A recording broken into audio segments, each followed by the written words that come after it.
The best way to learn a language? Immersion, living where the language is spoken and using it every day. But if that's not in the cards for you this year, you can still learn a language the second best way, and that's with Babbel. Be a better you in 2024 with Babbel, the science-backed language learning app that actually works. Don't pay hundreds of dollars for private tutors or waste hours on apps that don't really help you speak the language. Babbel's quick 10-minute lessons are handcrafted by over 200 language experts to help you start speaking a new language in as little as 3 weeks. Babbel's designed by real people for real conversations. Babbel's tips and tools are approachable, accessible, rooted in real-life situations, and delivered with conversation-based teaching so you're ready to practice what you've learned in the real world.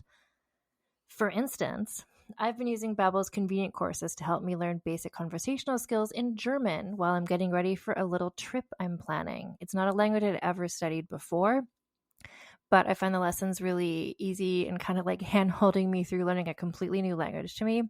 And it's reassuring to know that with the help of Babbel, I'll be able to greet people, order food, and ask for directions without having to consult language apps while I'm in Deutschland.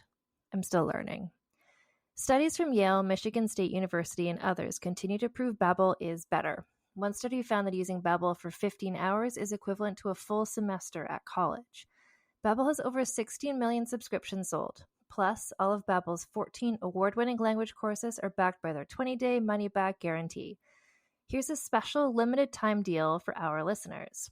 Right now, get up to 60% off your Babbel subscription, but only for our listeners at babbel.com/vulgar. Get up to 60% off at babbel.com/vulgar, spelled BABBEL.com/vulgar. Rules and restrictions may apply.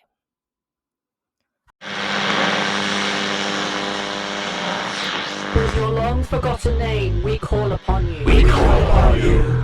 In the words of the unspeakable language, we call upon you. We call upon you. By the spilt blood of the wicked, who walk upon this world, sprouting the words of false idols, we call upon you. We call upon you. On the land of the dead harvest, that which brings the earth itself into your service, Yamal, we call upon you. We call upon you. We call upon you. We call upon you. Yamal calls upon you. The Sprouting, a Call of Cthulhu actual play podcast by Blighthouse Studio. Find us on your podcatcher of choice.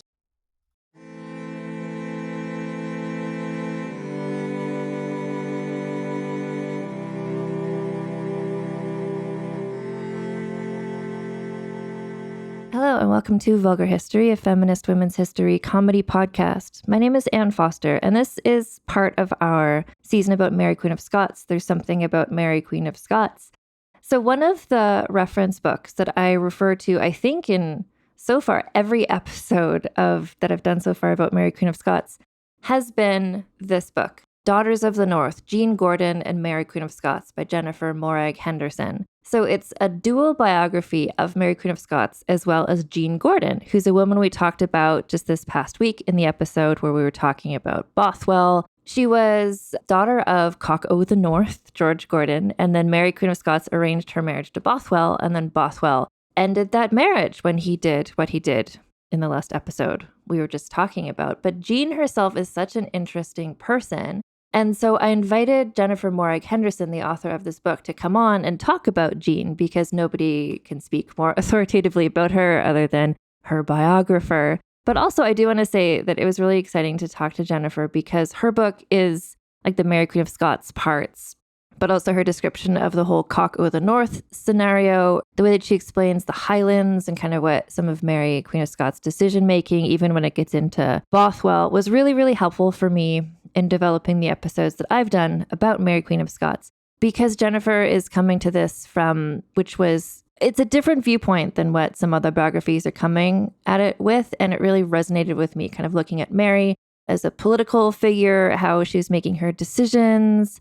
Anyway, it's a really great book, so I recommend the book for sure, Daughters of the North, Jean Gordon, Mary Queen of Scots by Jennifer Morag Henderson. And today we're going to be talking about Jean Gordon, and I'm posting this episode today because that Bothwell episode was rough. I didn't want to leave you for a week just with, that bad taste in your mouth. So what's nice about Jean Gordon's story, and I think I say this right away in the interview, is it's got a happy ending. So this is a nice story. When I was reading the book for the first time, I was like, wait a minute, is this a love story that you can cheer for and that ends well? Because it seems like everybody associated with Mary Queen of Scots just had some sort of devastating tragedy happen in their life. But Jean Gordon turned out fine. So this is a treat.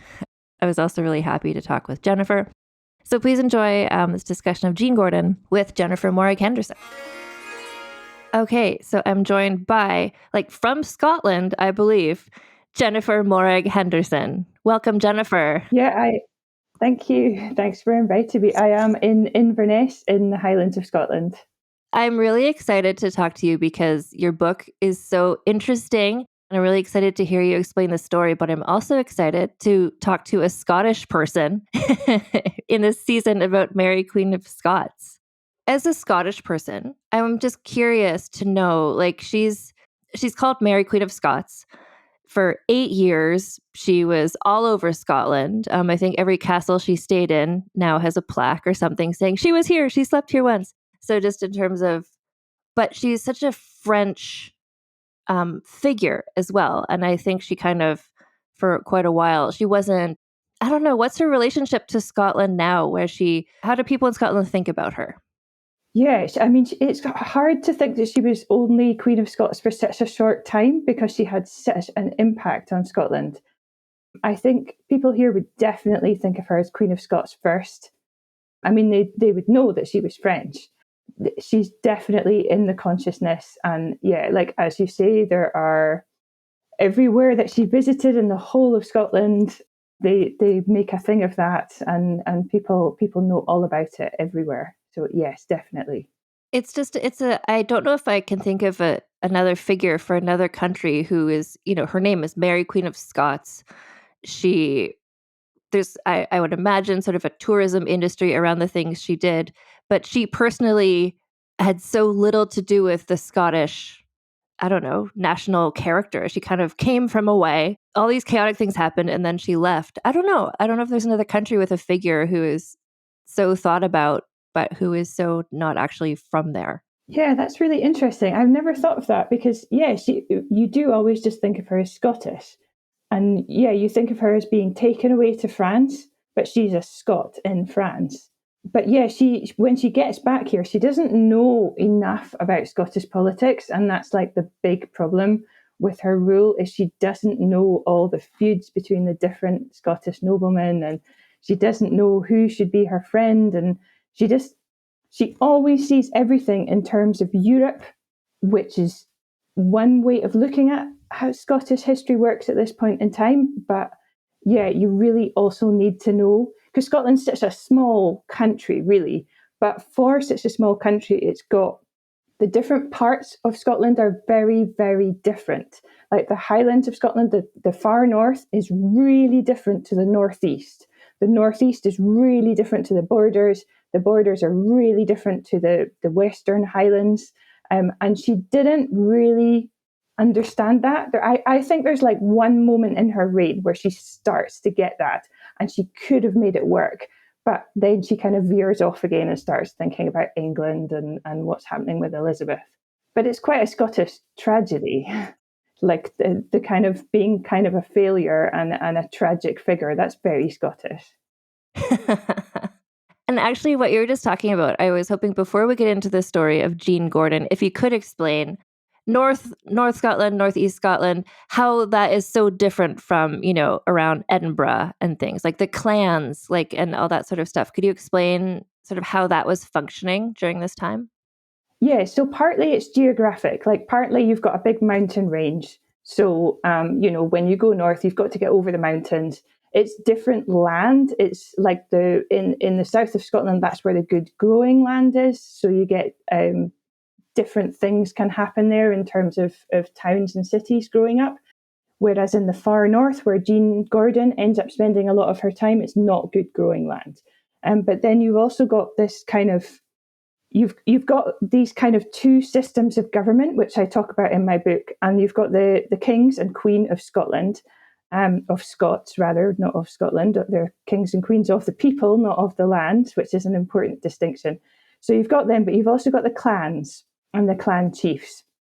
And the clans, it's quite hard to talk about the clans. Like one of the reasons I wanted to research Jean Gordon was I wanted to know about this because there is so much mythology around clans and what that means, and people wearing tartan and kilts and clan chiefs and speaking Gaelic.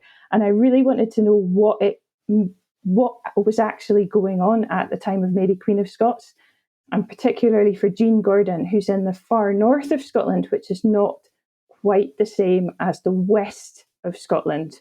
The west coast of Scotland is kind of the area where the clans are the strongest and remain the strongest for the longest time. And that's kind of like your images that you would get in Outlander. You know, you've got people wearing kilts and tartan, and the clan chief is in charge.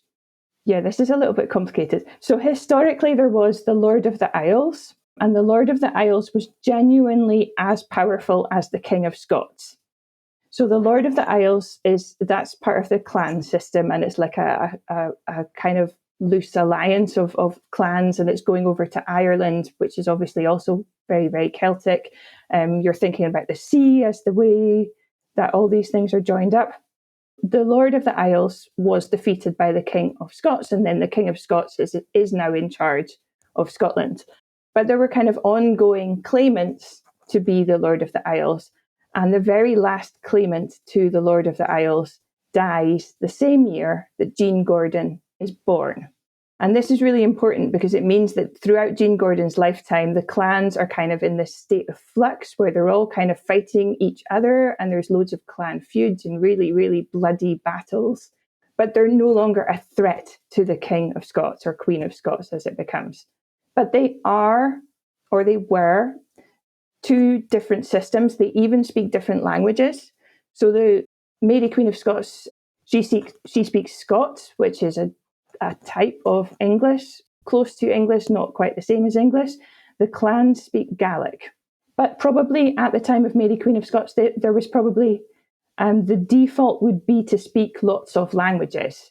So communication is we don't know whether Jean Gordon spoke Gaelic. She definitely spoke Scots. She probably spoke French. She probably had a working knowledge of Latin, but we don't know if she spoke Gaelic.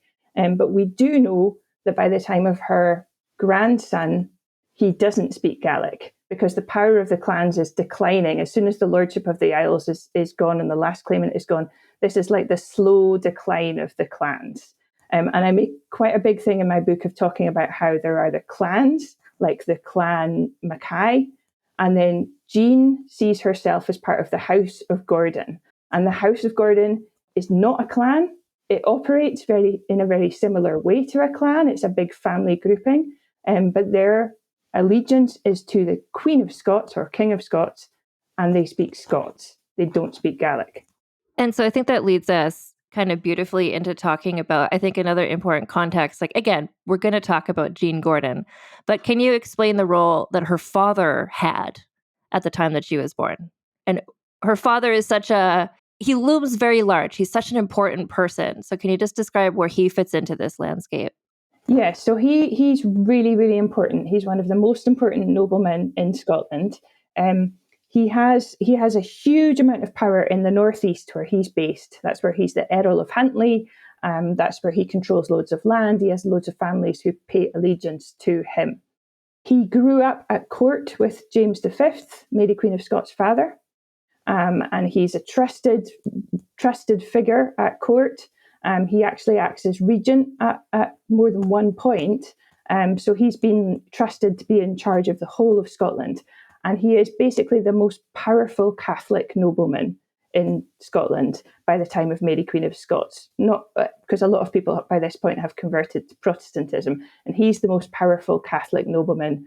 And he is known as the Cock of the North, or even the King of the North. So Jean Gordon grew up in a really, really important household.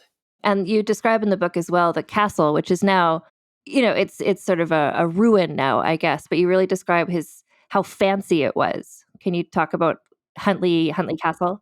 So Huntly Castle, like what I describe in the book is Mary of Guise visiting it for the first time. And I mean, Mary of Guise came from France, and she's used to really, really opulent places.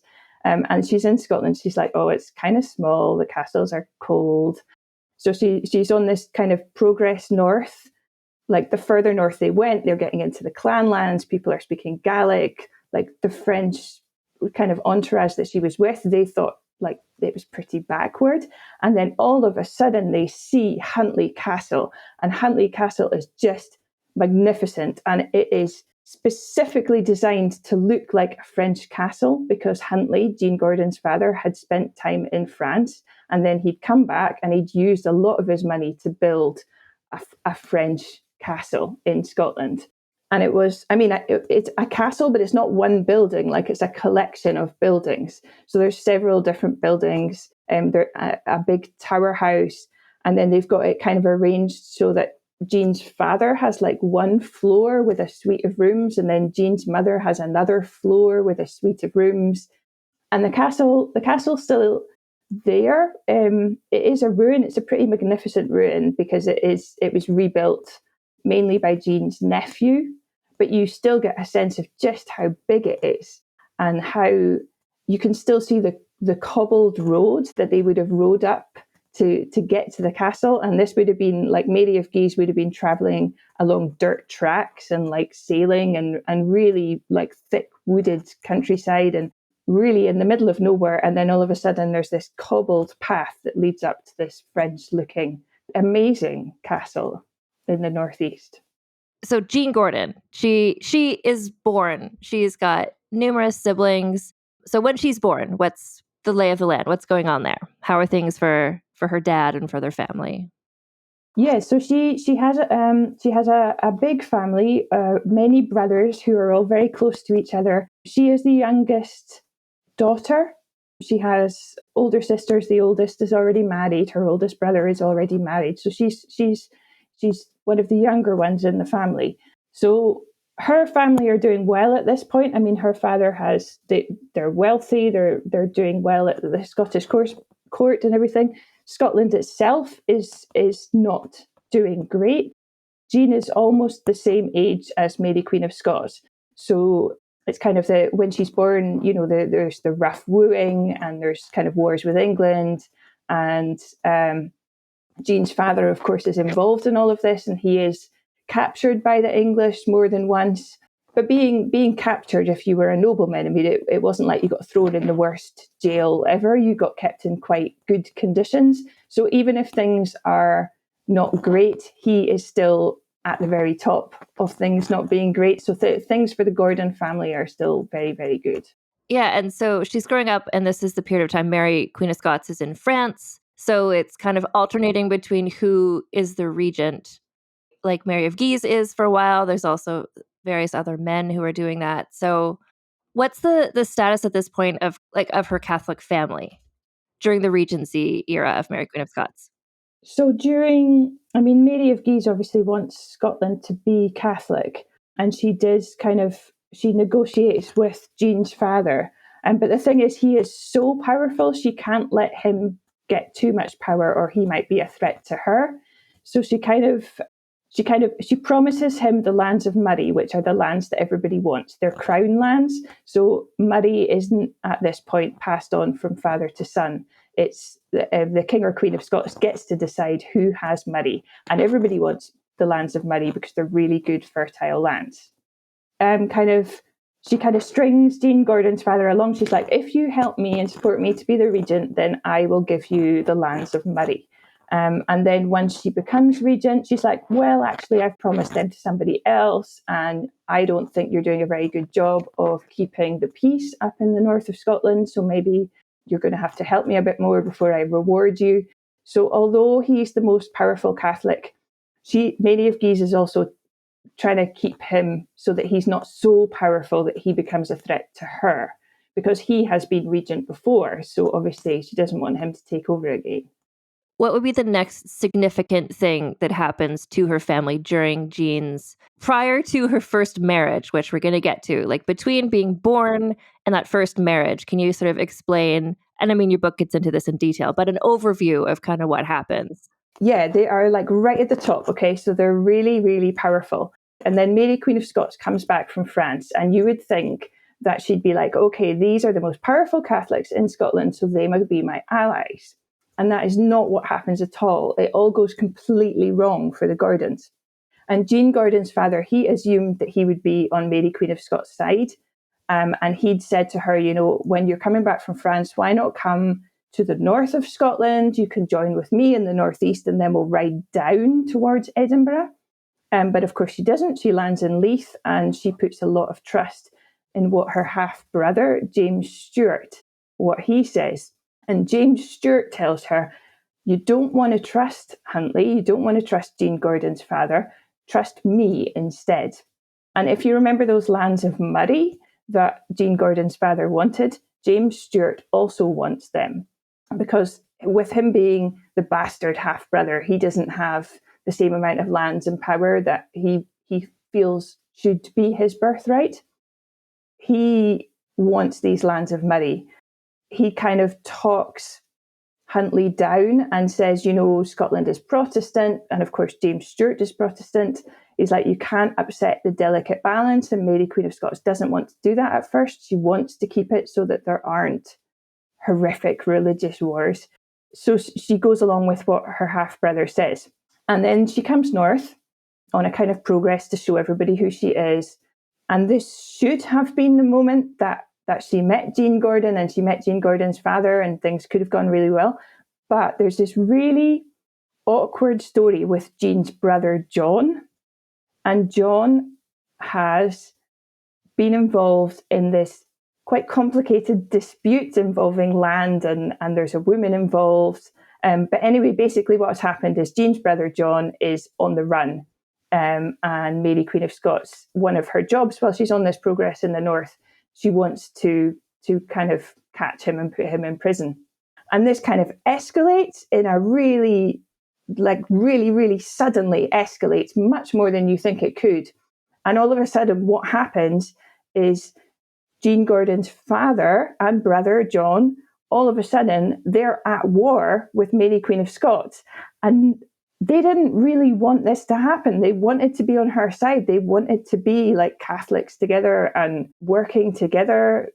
But yeah, this has all kind of got blown up. And part of the reason is because James Stewart, Mary's half-brother, is there poking at everything, saying, well, I think he's the bad guy. Yeah, we need to do something about this very, very powerful Earl of Huntly. So it all comes to a head at the Battle of Corricky, when Jean's father dies and two of her brothers, including John, are captured, and then John is beheaded in front of Mary Queen of Scots. And Mary Queen of Scots then seizes all of the Earl of Huntly's assets, basically. So all of Jean Gordon's, they strip the castle, they take all the furniture, all the wall hangings, absolutely everything. Jean's mother is left with nothing.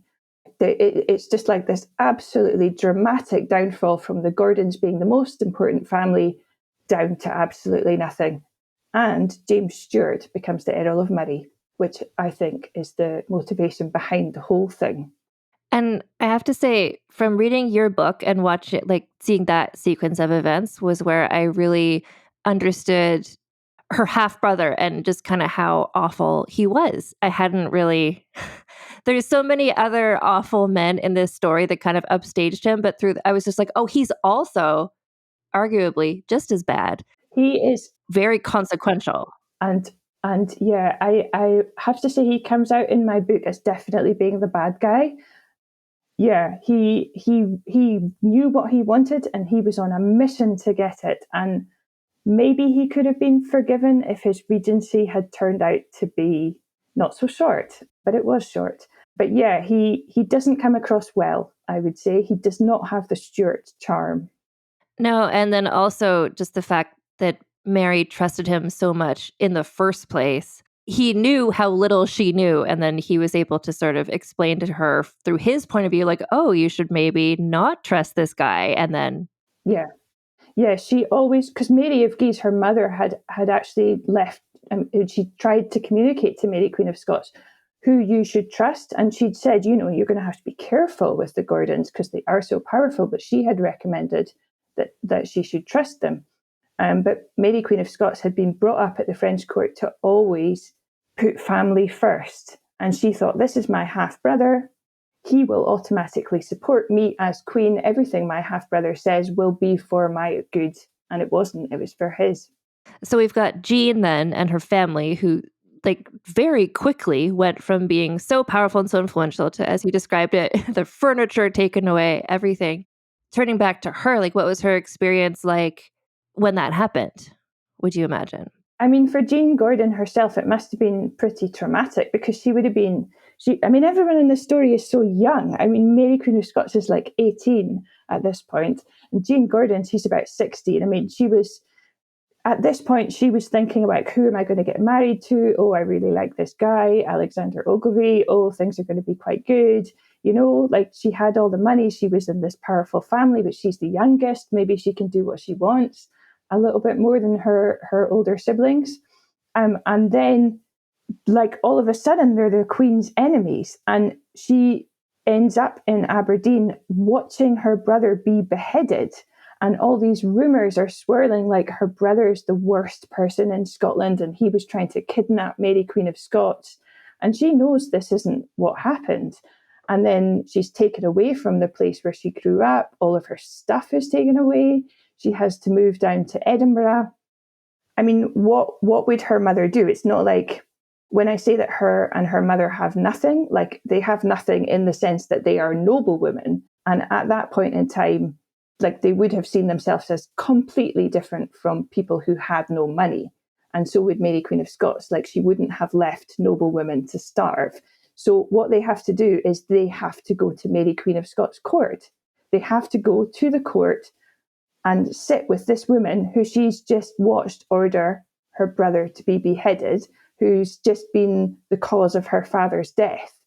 And Jean and her mother end up being Queen Mary's women. They end up being sort of ladies at the court. And that must have been quite intense, I would say. But I found some descriptions, some contemporary descriptions of Jean at this time. And the descriptions are all extremely positive. They all describe her as being very quiet. You get this impression of someone who's wearing a mask, someone who all their feelings are inside. And all her aim at this point is to put on a show, put on a good show. We've got to somehow make things better. And you mentioned Alex Ogilvy. Can you talk about the young love? Yeah, this is one of the things that drew me to Jean Gordon's story, because she's one of the few people at Mary, Queen of Scots court who kind of gets a happy ending. And the very first time that I kind of noticed her in this story, I was reading Antonia Fraser's biography, the classic biography of Mary, Queen of Scots.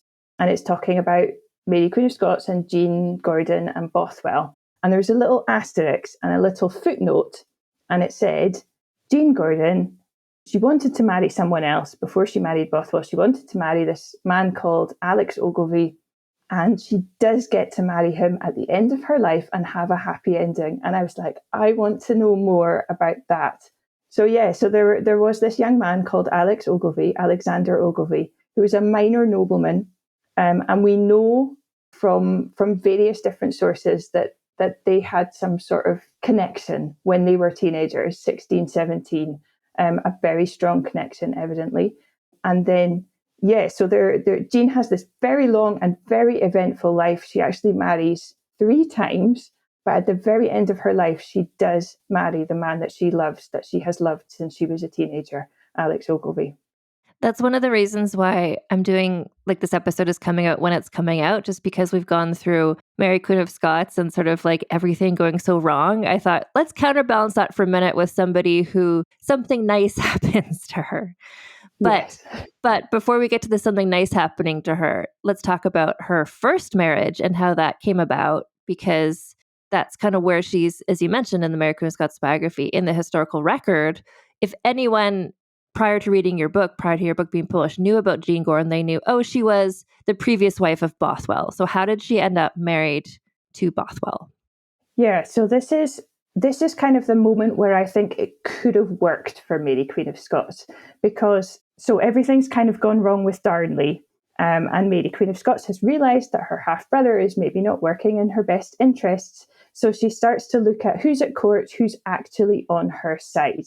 And she's like, right, Bothwell is on my side. And the Gordons, Jean Gordon's family, despite everything Mary, Queen of Scots did to them, they are also on her side. Jean Gordon's brother and Bothwell are quite good friends. And also, Bothwell is from the borders and Jean Gordon is from the north. And this brings two parts of the country together if she can get Jean Gordon and Bothwell to marry. So it's a really, really clever union that brings together two of her strongest supporters who can call on huge amounts of men who could fight for her. And it brings two parts of the country together.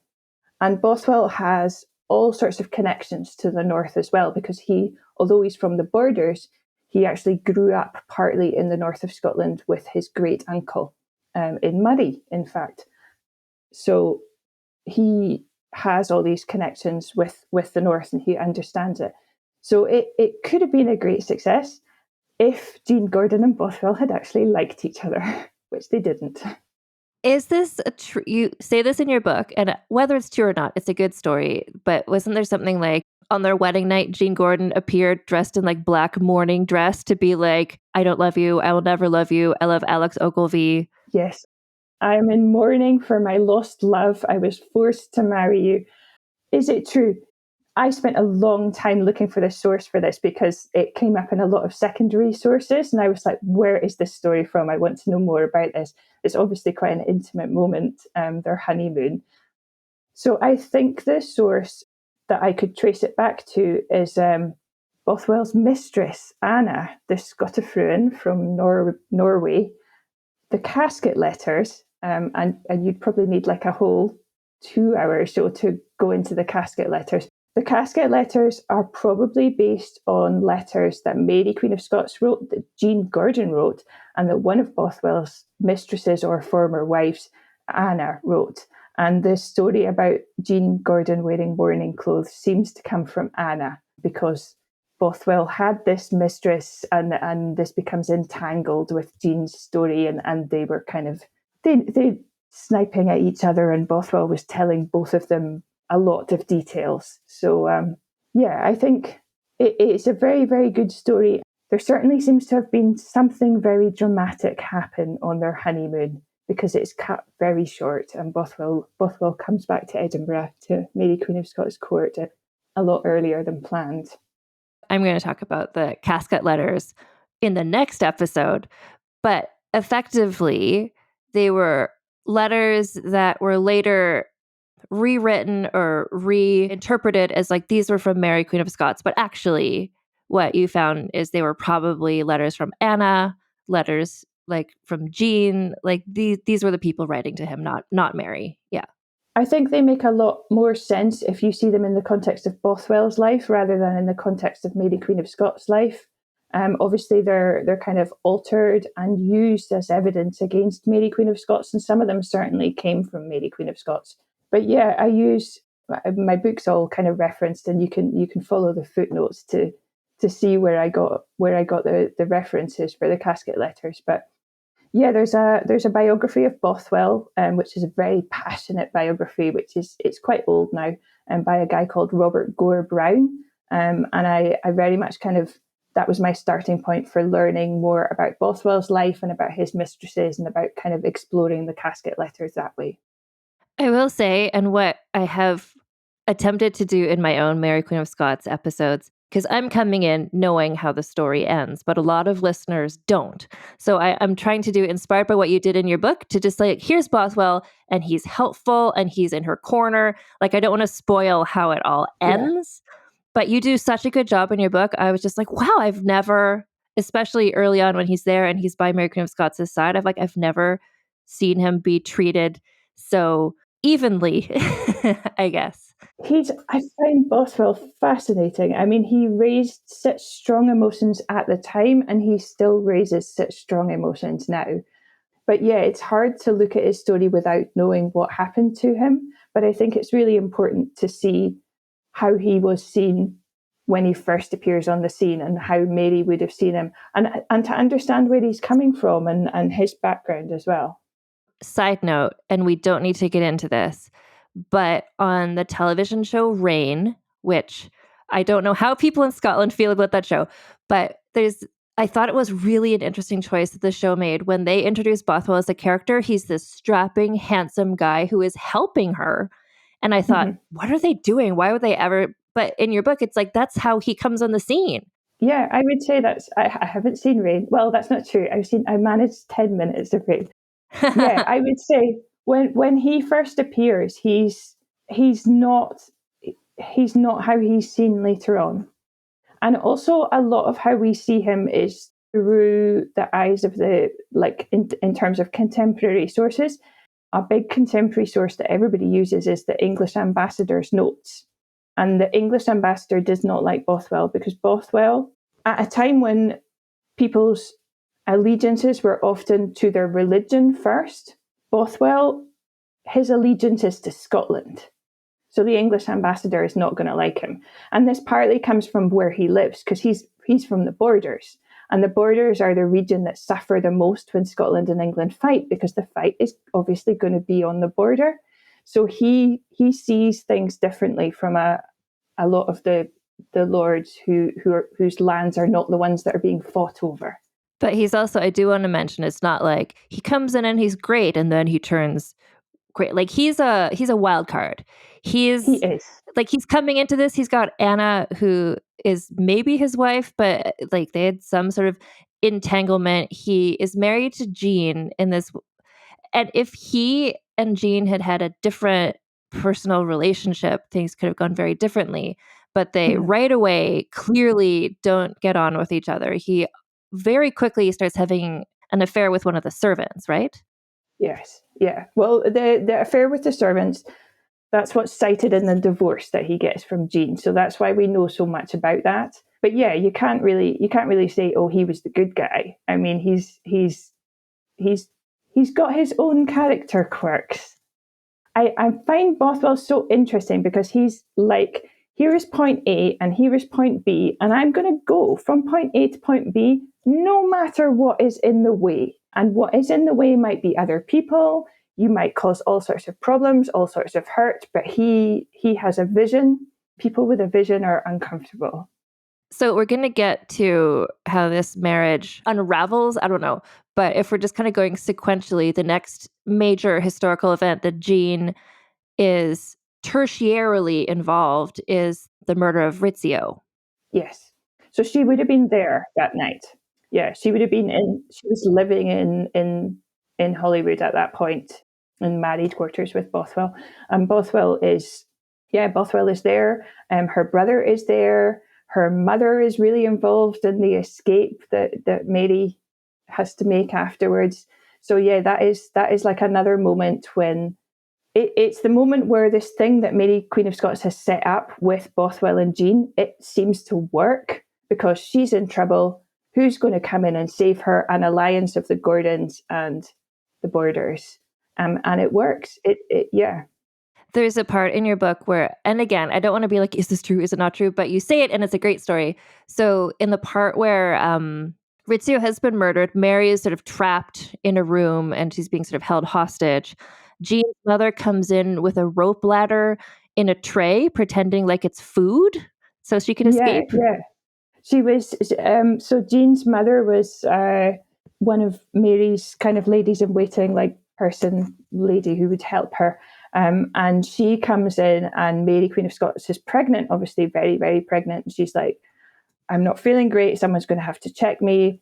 Jean Gordon's mother, she had 12, 14 children. So she's like, right, I will go with her to the toilet and we will make sure everything is okay. And she goes in and she's like, right, I can take a note to my son and to Bothwell, and then then I will come back in later. And how are we going to do this? How are we going to escape? I will bring a rope ladder in and you can escape down the rope ladder. And Mary, Queen of Scots, is like, I'm 6 months pregnant. I'm not going to escape down a rope ladder. I will write a letter with instructions, get the letter to your son and to Bothwell, and we will. That's when she decides to speak to Darnley and get out that way. But yeah, Jean's mother was like, yeah, we'll get a rope ladder, we'll get out that way. I've had 14 kids, you can totally do it. Yeah. That I love that detail. And I love that just especially the first part of Jean's life is so entwined with what's happening with Mary Queen of Scots, like the fact she's there the night that that murder happens, and the fact that her, like, again, this is a part where it's kind of like, oh, this is working. The Jean Bothwell marriage brought together these groups, and that's part of why Mary was able to escape. Yeah, and then she's there as well the night that Darnley dies. She is Bothwell's alibi for the night that Darnley dies. They say, "Where were you?" And he said, "I was in bed with my wife for most of the night." So yeah, she is right in the middle of court, and she would have known everything that was going on. I mean, the stories that she must have had. I imagine her as an older woman with her own children. Like, she must have been able to tell them so much. And so the Darnley, actually, you described this in a really interesting way. I hadn't thought about this before in this way. The fact that Darnley's death is because of an explosion. That was the first time. Well, okay, his death was mysterious, but an explosion was involved, whether or not Yeah. that's what killed him. But that was shocking to everybody because, like, not a bomb, but just like gunpowder that had never been used in that way, right? Yeah, so this is one of the really interesting things about this period in history. Like, it's the early modern period, and one of the things that makes it modern is the advances in weapons and gunpowder and guns. And it's an explosion. Like, they hadn't had the technology to do that before. But people in Edinburgh heard this explosion where the house that Darnley was living in was blown up. They would never have heard a man-made noise like that before. I mean, it must have been, imagine hearing a bomb going off for the first time and you didn't know what a bomb was. It must have, and it really affected how, like other heads of state, they kind of looked at this and they were like, it didn't even occur to them that this could have happened before. Like, the world that they lived in was changing. It was becoming this modern thing with access to these horrific new technologies. So yeah, I think that's a really key way of kind of understanding the early modern time period. Well, and then later on, a similar thing happens when Moray, her half brother, is assassinated by being shot, and that's the first assassination by gun, right? Yes, one of Scotland's fantastic records there, to have the first head of state who is assassinated by a firearm. Yeah, but it hadn't occurred to kings and queens that an ordinary person could shoot them in the street. Like, that's a real shift in mindset. That's a world-changing thing that this could happen. That potentially somebody who's, because like, things would be really rigid in terms of like class at this point. Like, you would have your noblemen and you would have your poorer people, and you would never switch. But anyone can fire a gun. I mean, not anyone can access a gun, obviously, because guns are expensive and whatnot. But potentially anyone can fire a gun. It's a world-altering thing. Yeah, one of the trickle-down effects you said was right away, just other heads of state heard about this, specifically the assassination of Moray. Elizabeth suddenly, dramatically, I think you said, increased her security. And of course, like, suddenly. They increased their security. Yeah. Yeah, because they're like, oh, this didn't occur to us before. Yeah, I mean, Scotland was pretty violent at that point in time. So yeah, leading the way in new forms of violence. So from a Jean point of view, as much as possible, given that she's not an active member of this thing, but how did it affect her, the sort of fallout? So Darnley was murdered. Bothwell was the sheriff of, like, he was leading the investigation, right?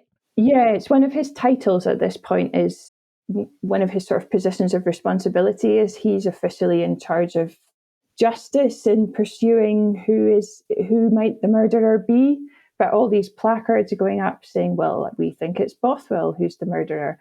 So yeah, so it's really awkward. So they end up putting on this show trial, basically at the sort of insistence of Darnley's father.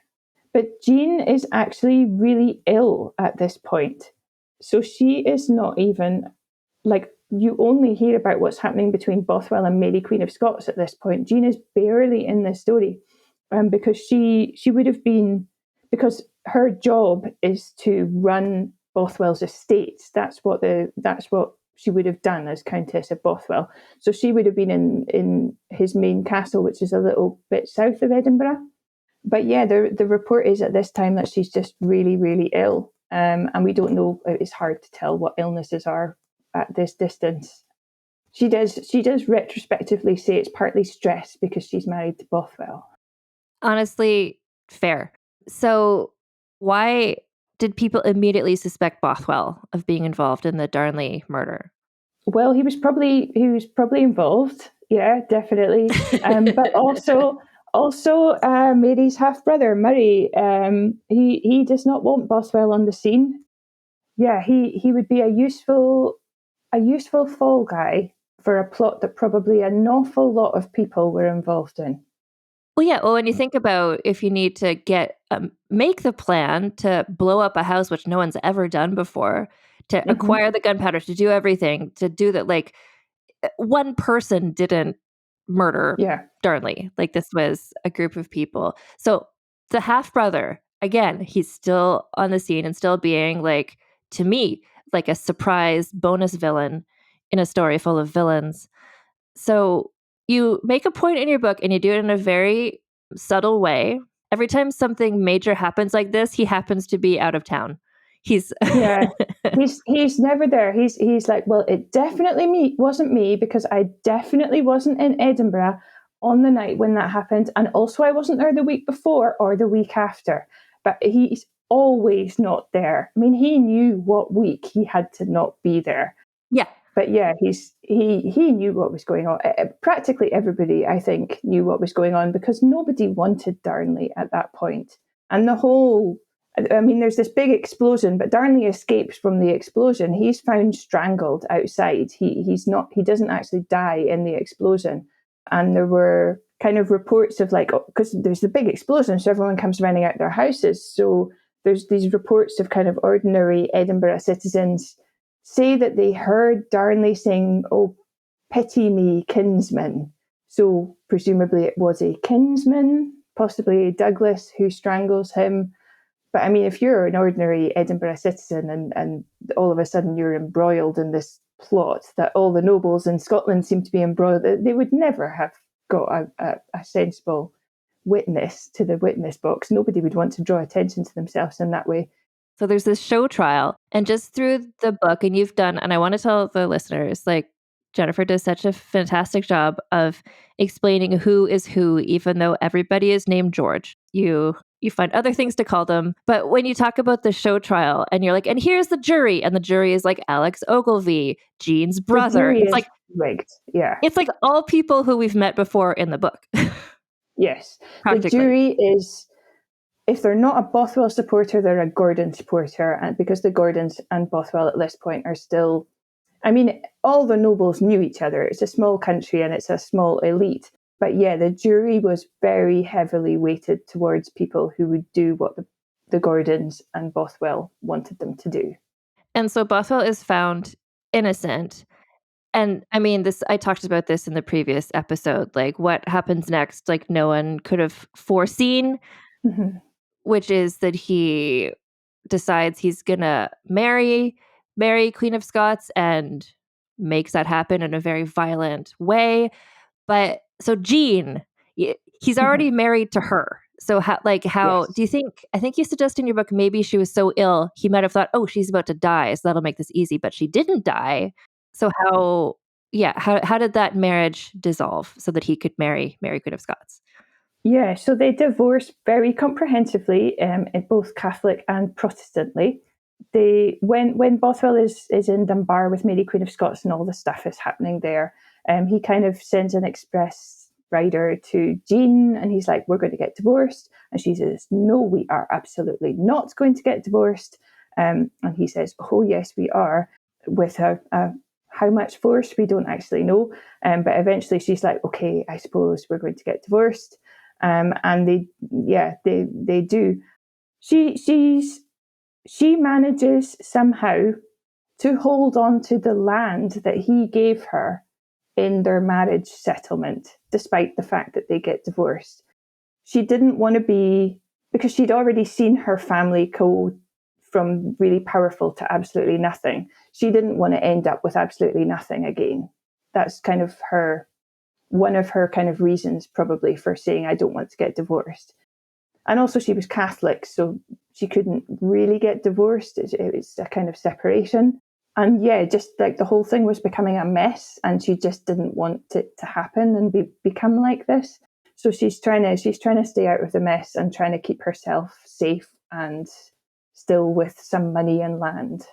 It all happens very quickly. Really quickly. For the time period. Just a few weeks. Yeah. And it's like, oh yeah, it's over.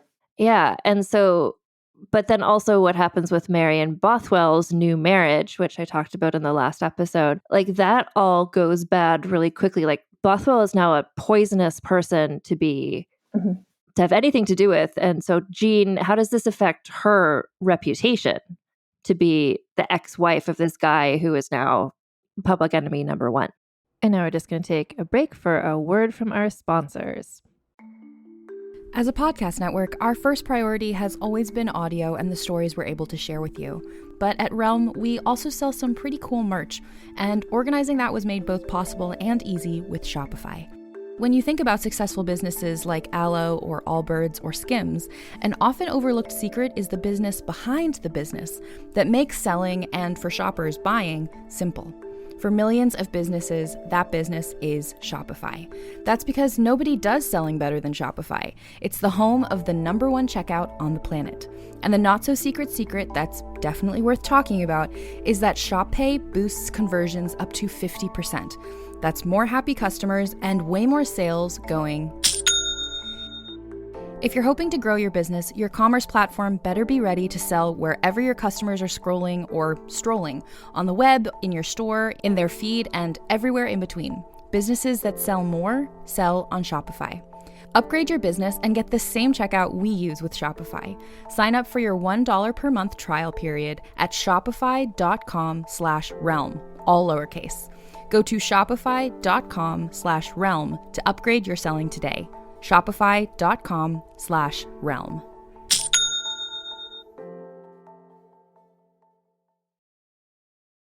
Hello, my name is Alison Larkin, and I'm a writer, comedian, and narrator and host of the Jane Austen podcast. This podcast brings Jane Austen's stories to the 21st century, along with commentary from me and conversations with fascinating people who all share a love of Jane Austen. And of course, we had to start with none other than Pride and Prejudice. So join me as we embark on a journey through some of the most wonderful stories I know. The Jane Austen podcast with Alison Larkin is available wherever you listen to podcasts. People often look at me with confusion when I ask them what their only one in the room story is. They think it has to be like mine, where I went to a 600-person event and discovered that I was the only Black person there. I know. Horrifying, right? Hi, I'm Laura Cathcart-Robbins, and I am the host and creator of the podcast Only One in the Room. Every week, my co-host Scott Slaughter and I invite you to join us for an hour and lose yourself in someone's only one story. This podcast is for anyone who's ever felt alone in a room full of people, which is to say that this podcast is for everyone. And we're back. Yeah, so I mean, she needs to try and make herself safe. So she goes to the person she thinks is going to be able to help her the most, which is her cousin Agnes, because Agnes is married to Mary Queen of Scots' half-brother, James Stuart, the Earl of Murray. So she goes to Agnes and she says, I don't want anything more to do with Bothwell. I'm completely innocent in all of this. And also I'm going home to the northeast. And that it kind of gets her out the situation, and she's kind of publicly allied herself with Murray, who's in the ascendant. Yeah, and then she goes back up to the northeast, where her brother is now the Earl of Huntly, back to Huntly Castle, where she grew up. What I appreciated in this story that I don't often see in the women whose stories I research is that her family was always there for her and helped her. So I appreciated that she had a place that she could go, and that the Gordons were family first. Like, no matter what had happened, Jean always had a support system. She seems to, like, they seem as a group of siblings all these absolutely terrifying brothers that she had. They seem to have been particularly close. And one of the sources that we have for this is Jean's son, who she has eventually, Robert, writes a family history. And he kind of describes the Gordon siblings as being like really, really close. Like even at a time when family was everything, because that family was absolutely everything in the 16th century in Scotland, even at a time when family was everything, this was a close family. She was probably brought up closely with her brothers and educated alongside them. She had a very good education because it's a high point for girls' education. And yeah, they are there for her when she needs them. Her brother George, because everyone is called George, but her brother George, who's now the Earl, he was Bothwell's friend, and Bothwell comes to him and says, "Can you help me?" And he says, "No, because of what you've done to my sister." So yeah, so when it came down to it, was he going to help his friend or his sister? He was going to help his sister. He was going to help Jean. That it's really rare. And this is again where I feel like, gee, there's obviously so much drama and stuff, but this is, to me, in the context of this podcast, a nice story. Yes, I mean, apart from all the blood and feuds and horrific injuries, yeah, but they have the kind of image of these strong brothers and Jean and her sisters as well, because they stand up for her other sister Margaret. Her older sister Elizabeth is dead by this point, but her sister, who's closer to her in age, the brothers stand up for her as well, and they help her sort out her marriage, which also goes horribly wrong. And you just get this impression of this strong family. There are some descriptions of Jean's brother George kind of playing football with the men in Huntly Castle and having meals with them, and you just get this impression of this really convivial family group who genuinely got on with each other. Again, like all the details are in your book, but if we're just going to kind of like focus on Jean and her story, the next thing that kind of happens that affects her in a profound way is that she thinks Bothwell is dead, which gives her the freedom now, whether she believed that she was divorced or not, to now find a new husband, or it makes her family realize that like Jean could maybe be remarried. This is the part in your book, listeners. This is such I was reading this book with the frantic pace that I usually read like a psychological thriller or a murder mystery, because Jennifer puts these cliffhanger endings at the ends of chapters. And you say something like, to explain about Jean's next husband, first, let's move back a bit. I need to tell you the story of a poisoning. And my break at work was over, and I thought, I can't put down this book. She's going to tell me the story of a poisoning. But explain who her next husband is, please. Yeah, I mean, there are so many, like the stories around Mary Queen of Scots' life are well known, but the stories around Jean Gordon's life, they're amazing. And the Helmsdale poisoning and what happens to her future husband is just, I mean, even people in Scotland don't know these stories so well. And it's just like, you need to know this because it is such a good story. But yeah, she remarries when she believes Bothwell is dead to the Earl of Sutherland, who is Alexander Gordon. The Earl of Sutherland has this dramatic escape, and there's the poisoning, and there's all sorts of stuff happens. And so he's had this kind of traumatic life and also former forced marriage. And Jean's had this traumatic life and forced marriage. So these two people kind of find each other and they get married, and it's a happy marriage. This isn't the man that she was in love with when she was a teenager. This is someone else. And this is, she would have believed at the time this was it. This was the person she was going to marry. This was going to be the rest of her life. And it turns out really, really well. And they are happy. And so she moves over to the far north of Scotland. So that's north of where I am here in Inverness. And they live at Dunrobin Castle. And she's the Countess of Sutherland. And she does all sorts of things because her husband is not really, she's the power. She and her brothers, the Gordons, are the power. And she does all these incredible things. And she's this amazing businesswoman. And she starts this coal mine and salt pans and just industry at a time in the Highlands when people they're thinking the Highlands are clans and wild men. And she's doing this incredible industrial development. And really, what she does in the far north really alters Highland history. At the same time, it's a happy marriage. So it's an incredible part of her story that's not as well known as the part with Bothwell. Can you talk about or just explain what the business was? What is a salt pan? Okay, so salt is really, really important at this time because you don't have fridges, yeah? So how do you preserve food? You need salt. Okay, so salt is, people sometimes called it white gold. That's how important salt is. So if you have salt, it's a commodity that you can sell for cash. And this is still at a time when the economy is still kind of, people are swapping food. And when she got her rent on the estates, it would be rent in kind. So it would be food rather than money. But she figures out this way to make salt, which she can then sell for cash. So it's sea salt. So what she's doing essentially is you get a big pan and you put loads of seawater in it and you boil off the water and you're left with the salt. In order to do this, you need a ready source of fuel. But she knew that there was a coal mine. There was a seam of coal near to where she was now living with her new husband, the Earl of Sutherland. So she sets up a coal mine and they can dig the coal and use the coal to boil off the seawater to make salt. She can then sell the salt. They were selling it as far away as France, and not just selling salt, but also selling things like salted fish. So there's lots of fish in the rivers round about. So they're catching the fish, they're salting the fish. They can then pack it and send it on boats and sell it, and you're making money. Yeah, which is a big thing.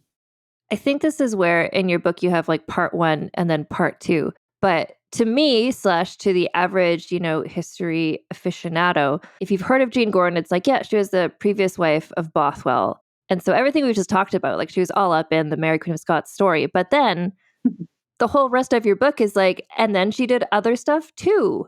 And it's not like it slows down. I mean, it keeps on going because there's all the stuff she's doing with salt, but there's also this whole other story with the Clan Mackay that's going on as well. Yeah. How long do you have? I could talk about this for hours.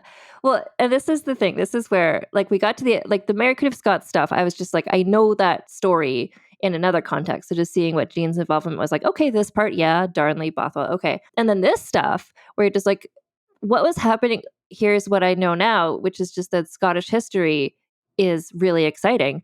Like there's always a rivalry, there's always a murder, poisoning is involved. Like it's a very action-packed what's going on in Scotland. Yes, there's a lot going on. And I think the history of the north of Scotland, because eventually over time, like the north of Scotland, the population is much smaller up here now.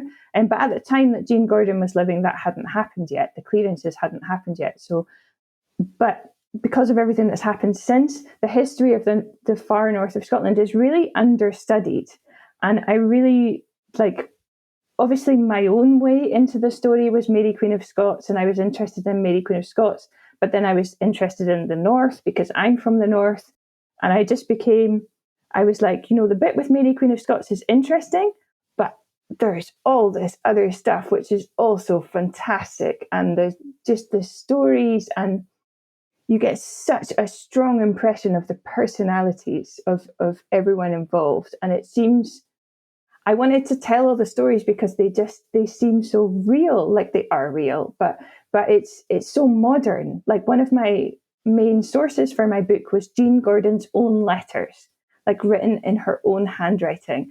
And I was reading these letters, and it's this really weird balance between things that we know about from history books, and then she's also talking about her servant and so-and-so's baby, and, oh, did you hear about this? And half the stuff she's talking about is stuff that you know, and the rest of it is just like this family story.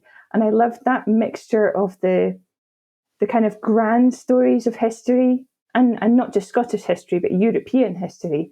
But then also it was a very, very personal thing. And there's so many colorful characters. Like if I think of your book, it's like kind of, or Jean Gordon's life, really, it's kind of like from birth until the end of her marriage to Bothwell is kind of one era. And then the whole rest of her life, which is a much longer period of time, it's this northern Scotland stuff. And it's just like when I talk about the cliffhangers in your book, it's not just like, okay, now she's married, she has these salt pans, everything. It's like, no, there's still drama is still happening. You've got these really colorful characters with great names. You've got the Wizard Earl, you've got his brother, the Wicked Earl, you've got the Herod of the North, you've got just... Yeah. Everyone's called George, so I had to find a way to distinguish everybody, but all of the names, I was saying this to you before, all of the names are contemporary names. And particularly up here, like by names are they're kind of still a thing. Like there's a lot of people with the same name. So you never just say, oh, it's Donald. It's always, oh, Donald the taxi, that's the guy that drives the taxi. So her grandson, for example, is Donald of the Troubles, which gives you a little bit of an insight into what happens to poor Donald, who I like very much. But yeah, these kind of by names, they were contemporary names, and I think they hopefully really help the reader to picture them. The Mad Wizard Earl. So we've got the Mad Wizard Earl, we've got his brother, the Wicked Earl, and then the third brother is of the Battle Axe. What was his name? Yeah, Dark Uistin of the Battle Axe. That is who Jean marries her daughter to, Dark Uistin of the Battle Axe. Would you want to marry your daughter to someone called that? But yeah, I like Uistin as well. He is Donald of the Trouble's father. So yeah, he was the chief of Mackay. This is where the clan history really gets going. And so Jean's married life. So her husband is, I think, ill a lot of the time, which is part of why I don't know if that's part of why she really stepped up, or just like she finally was in a position where this is what she was like and this is what she wanted to do and she did it. But they had this successful marriage. I think a bit of both. Yeah. Yeah, definitely. I mean, he can't have been too sickly because he does lead his men into battle. But in order to be an Earl at that time, you had to be like super fit because you were going to be on the battlefield. You were going to be leading from the front. So certainly towards the end of his life, he does seem to have some health problems, which is partly why she marries her daughter to Dark Uistin of the Battle Axe, because they need a strong ally. But yeah, she is very much kind of using, at this point in Scottish history as well, kind of people are moving away from just hacking at each other with swords. They're trying to settle things a bit more like through the courts and sensibly. And as a woman, that's what she can do. Like she can come in through the courts and try and do things on paper and do things legally. And she really manages to use that as a strength. And really, she kind of helps to manage the estates for her husband. And then when he dies, she manages the estates in the minority of her son. Unfortunately, he inherits his father's constitution. So she ends up managing the estates in the minority of her grandson as well. So it's basically this one woman in charge for 3 generations. And any analysis that looks only at the male line of the Earls of Sutherland misses a huge part of the story because it is this one woman in charge. And I think part of it as well, because it's her second marriage and she's a little bit older, she's just like, we're not going to do all that nonsense like what happened with Bothwell. We're just going to go for it. And her mother is incredible. All the women in her family are incredible. They're all these really, really strong-minded, capable estate managers. And she's just really, really good at that. And quite ruthless, actually. Not always in the nicest way. Just as a contrast, I find this really interesting. From reading your book and reading about her experience and her mother, just her family and the other women involved, like that to me seems like that's the history of women in Scotland, is these kind of like women who grew up kind of rough and tumble, around the brothers, and then crazy chaos is happening around them constantly. There's all these feuds, but they're all kind of strong, like they're up for the challenge. And then you've got the national heroine, Mary Queen of Scots, who that's not her constitution, like nothing against Mary Queen of Scots, but that wasn't her experience. That's not the kind of person she was. Like I would think that a Scottish heroine would be more of the Jean Gordon style than the Mary Queen of Scots, who was just kind of, she had her skill set, and we talked about that in 3 hours of podcasting so far, but it's a completely different kind of person. Yeah, I think there's the moment where Bothwell abducts Mary. I started to change how I thought about that when I realised that Bothwell was with his sister, Janet, and his former lover, also called Janet. And those 2 women were just like, why is Mary Queen of Scots making so much fuss? You just have to get on with it. And they'd both had these like horrific things happen to previous husbands, and they'd buried husbands, and And they were living in this violent country in this violent time, and they were tough. Whereas Mary, Queen of Scots, is brought up in the French court, where you just don't have to be like that. So yeah, I mean, Jean Gordon, she's brought up in Lucknow in Scotland, but she's brought up in an area which is full of feuding clansmen. She knows you have to be tough. It's just constitutionally, Jean Gordon was the right sort of person to be living the life she was living, I think. Yes. You can see how the Gordons got so much power when you look at her and her brothers.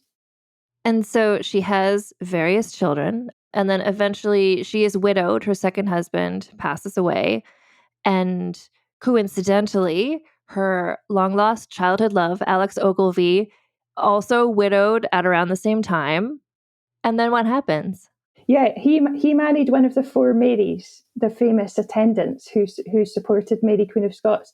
He married Mary Beaton, and she dies. And so he's a widower and she's a widow, and they're like, nothing is in our way anymore. We can have the teenage dream. We can finally get married, and they do.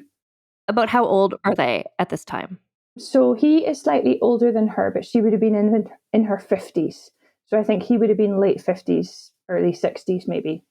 And even just to have lived that long at that time, they've already kind of beaten the odds. But yeah, they were very, very lucky.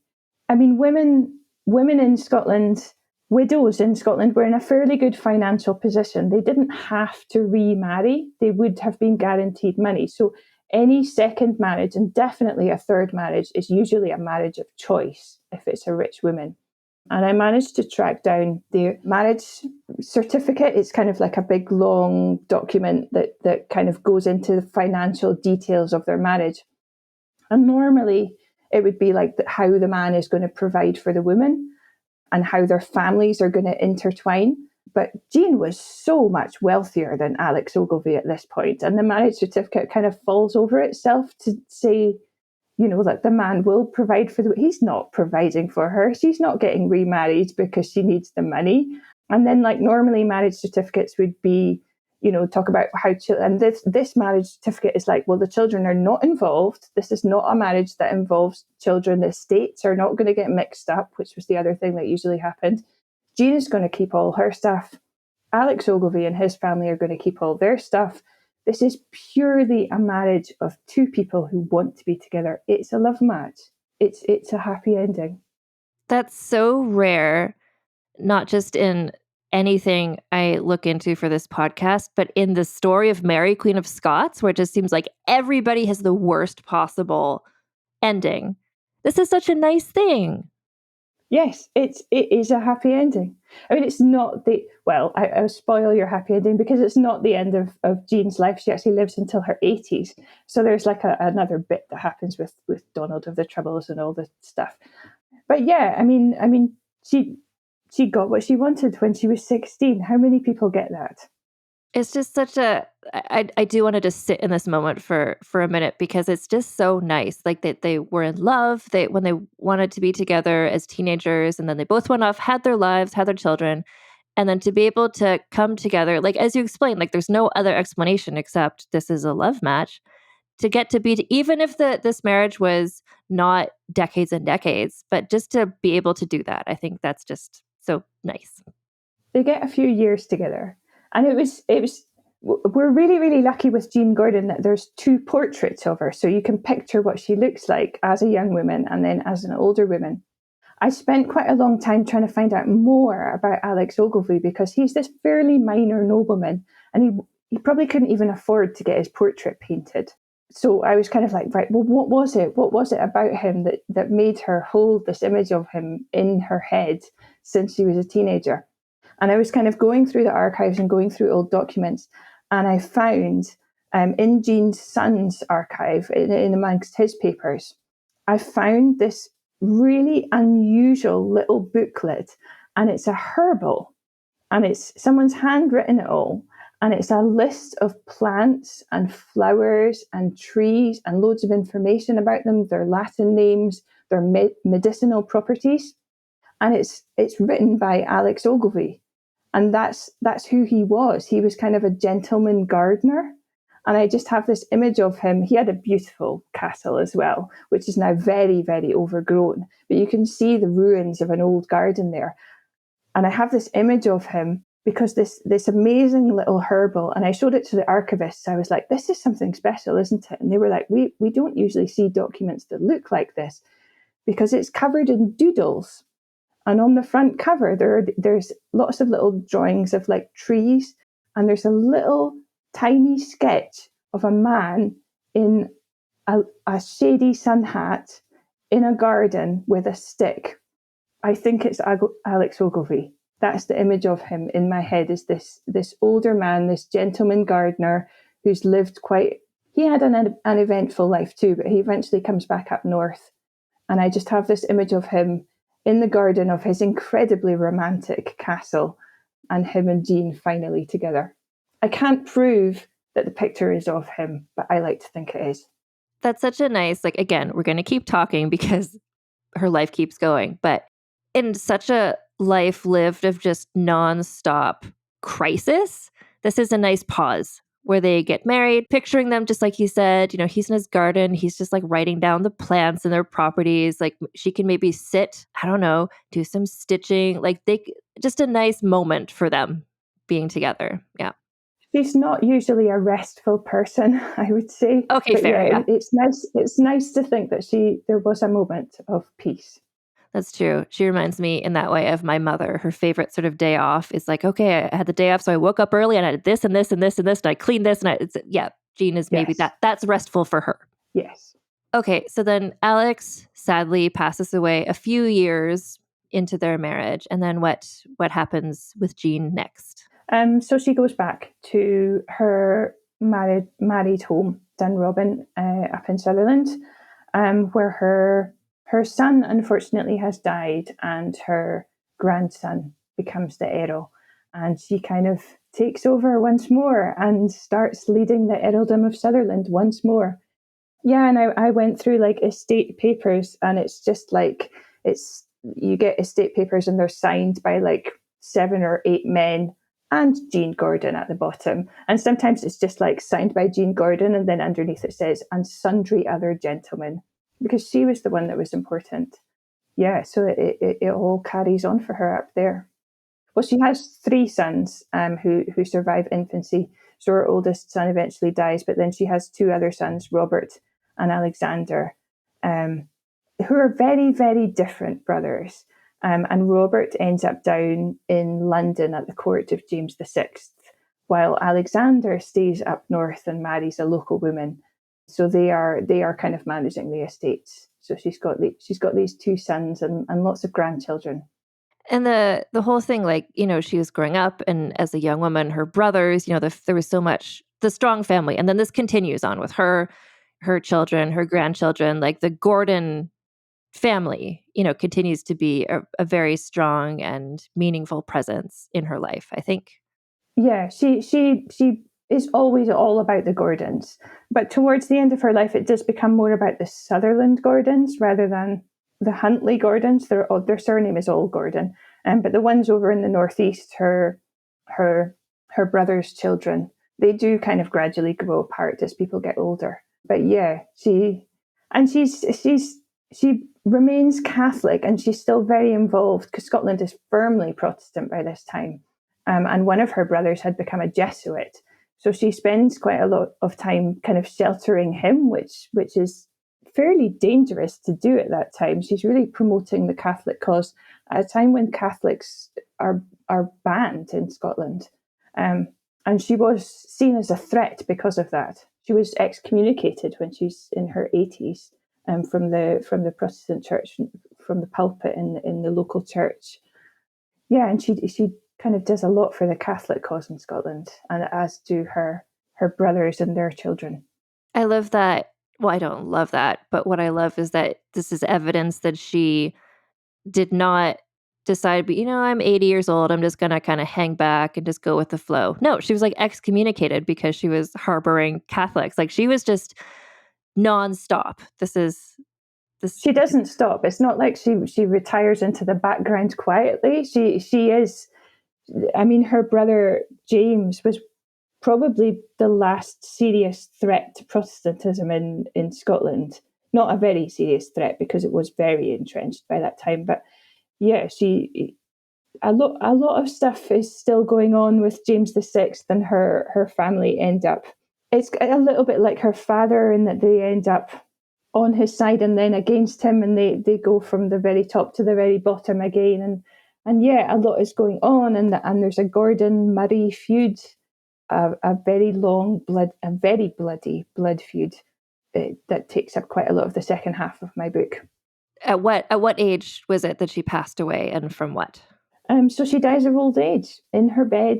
Yeah, in her early 80s, and she was buried with the full ceremony that would normally be given to a male earl. Yeah, she got the full respect from her children and the people around her. I don't often get to say this on this podcast, but it was a life well lived, you know? Yes. Yeah, she got everything she could. She was such a good subject for a biography.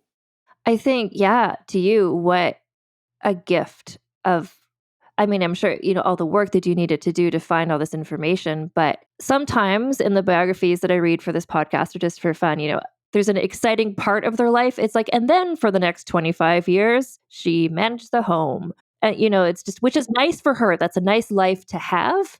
But you just had in this story, like so many things kept happening around her. And she was always tertiarily involved in so much drama. Yeah, I mean, she's involved as a woman. She is managing the home, but she is managing Dunrobin Castle in the middle of loads of hostile clans and an ongoing feud with the earls around about her, whilst promoting her religion. And yeah, she's managing the home was exciting. There was a lot going on. Yes, exactly. She did manage a home for numerous years, but it wasn't just, choosing staff and, I don't know, choosing a curtain fabric. Definitely not. So I know that you have listened to some of my episodes before, so you're familiar with, I do a scoring at the end. It's the Fredegund Memorial Scandalicious Scale. So there's 4 categories. I'm going to entirely let you choose the numbers because you're so intimately familiar with this subject, but I'll just sort of explain what the categories are, and then you can think about in the context. Because we're thinking of her not in the context of her compared to anyone else that I've talked about on the podcast, but just her in her life and how she was seen by the people around her. So the first category is scandaliciousness, which just means was she seen as a scandalous person by anyone in her life? My instinct is to say not really. No, not really. I mean, she was scandal adjacent, but she was blameless in it. Yeah, she does a very good job of presenting herself as completely blameless at all times. Possibly slightly scandalous towards the end of her life, because even her own son says she had an almost masculine understanding. And he talks around like, why is this woman in charge of everything when normally it's a man? So I think people had started to notice by the end of her life that she'd done some pretty unusual things. But yeah, most of the time, not very scandalous. No, and I guess, in terms of harboring fugitive Catholics, that would be seen as scandalous to Protestant people. Yes, that's true. But like on a scale of 0 to 10, what would you score her for scandalousness? I'm not sure. Maybe quite low, like 4 or 5. Yeah, maybe like 4. Not very scandalous. Yeah, there's some there, but there's not a lot. And to her credit, that's why she was able to live into her 80s, because and the fact that she got out of the Bothwell, Mary Queen of Scots situation with her name and reputation intact, I think speaks well of her family connection, but also her. Yeah, because poor Bothwell ends up in a terrible place. Yeah, no, we talk about Bothwell in my episode about that. Actually, side note, when we were emailing each other, arranging this interview, you had mentioned that you find Bothwell, a fascinating person. You have sort of a chapter in your book that is, what happened to Bothwell? Because, we kind of have to tie that up.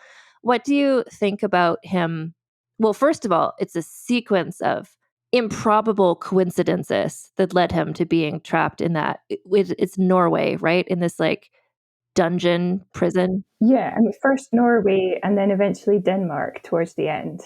Yeah, he gets moved around a wee bit in Scandinavia. But yeah, I mean, it's like the worst possible karma. Whatever he did, and he did some pretty awful things. I mean, he gets punished for it, and just to end up in that horrible, horrible dungeon, such an active man to be trapped in that way. It's just, I find it very sad. And I mentioned that there was this Bothwell biography that I read by Robert Gore Brown, which is quite a revisionist kind of. I don't know if you've read my first biography that I wrote, was a biography of a crime writer called Josephine Tay. I don't know if you've heard of her. I've heard of her. I haven't read your book yet. Yeah, Josephine Tay wrote, her best known novel is The Daughter of Time, which is this kind of, it's very hard to describe. It's this kind of revisionist, it's a murder mystery, but it's this kind of revisionist thing about Richard III and how he wasn't a monster. So this biography of Bothwell is kind of like revisionist in that it's like he's not a monster. And it went into some detail about the prison and what happened and the karma that he was served. And I found that such a striking image in this biography where the author visited the castle where Bothwell was imprisoned, and Bothwell's body was mummified by the sea air, and it was on display for years. And there's this very vivid description of it. And then I was kind of got to know these other people who were very, very keen on history, and eventually kind of got to know there was a wee group of people in Scotland who thought it might be a good idea if Bothwell's body was brought back to Scotland. And one of the people involved in this was a descendant of Bothwell, slightly sideways, obviously, because he doesn't have children with Jean or anybody. And he described to me how he ended up visiting Bothwell's tomb. And eventually Bothwell's body was placed in a closed tomb. And he gave me this very vivid description of finally going there, and this was his ancestor, and he knew all the history, and he thought it might be a good idea to bring him back. And then he was like, I just felt this sense of peace, that we brought attention to this story, and that was what needed to be done, that the story needed to be told.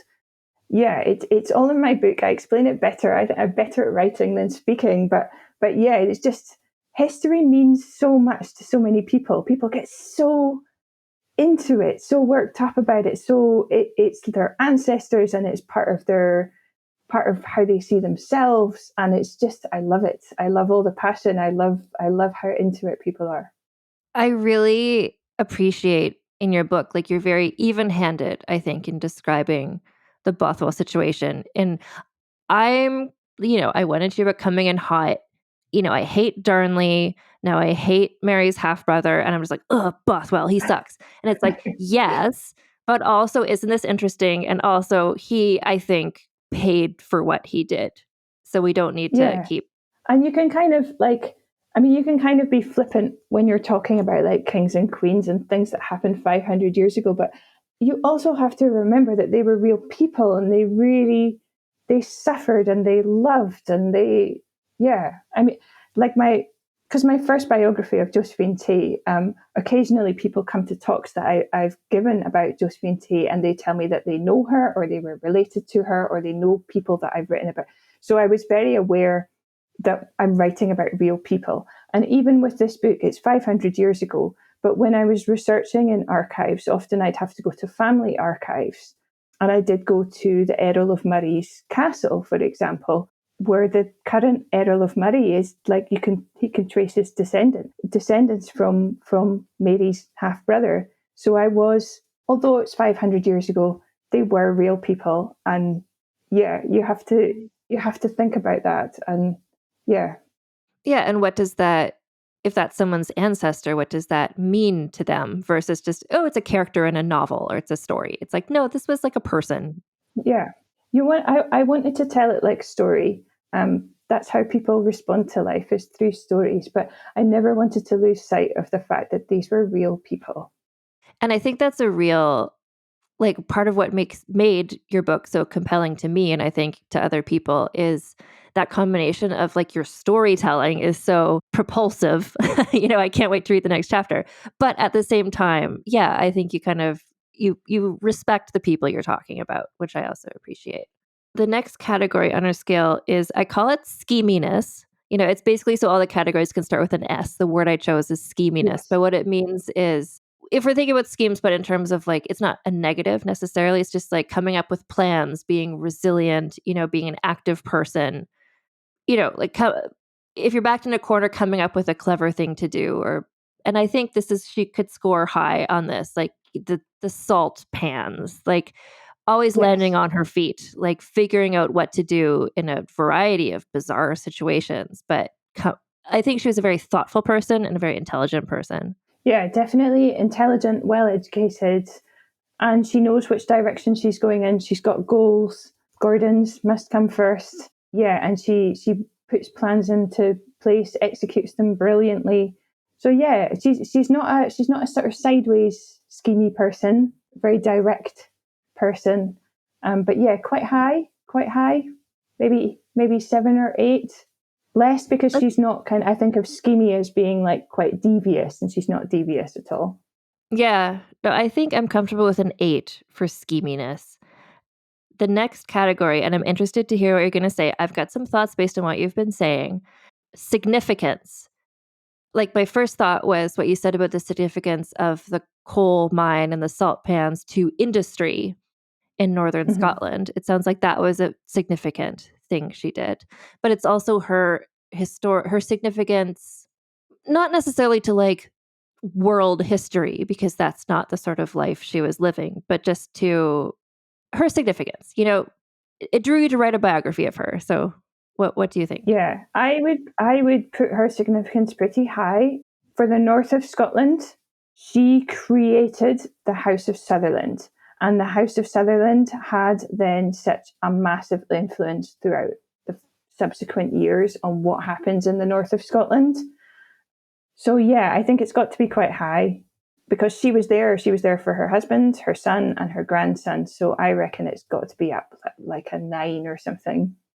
Yeah. Well, and I think also the fact that she was leading this household for 3 generations inherently is significant, because they thrived under her care. If someone else had been there, the same sequence of events wouldn't have happened. So I'm comfortable with a 9 for significance, I think. And that was where I'm relying on you for all of these numbers, obviously, but the history of Northern Scotland to an extent that I do not. So I don't exactly, the House of Sutherland. That's good to know that. And the coal mines existed in Brora until the 1970s. Really? Yes, not. I mean, it kind of died and got revived 3 or 4 times, I think, altogether. But yeah, a big yeah. For people thinking the Highlands are kind of remote, yeah, they weren't. Well, and also I was just going to say, after this, I'm like really excited to learn more about. It's the same way as when I first read about, I don't know, the history of Angola or Peru for the first time. I was just like, oh, this is great. Like, Northern Scotland, like, I think when I was reading your book, I was like, wow, I felt like, oh yeah, I know about Scottish history, but I don't, because everything I'd read until your book was about the border area, like Edinburgh, and really Scotland in relation to England is what I know. And that's an entirely different story from, like, the clans and what was happening up north. So I'm excited to learn more about that, because clearly it's really dramatic and exciting.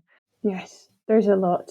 But yeah, not enough about the north of Scotland, I think. I think there should be more.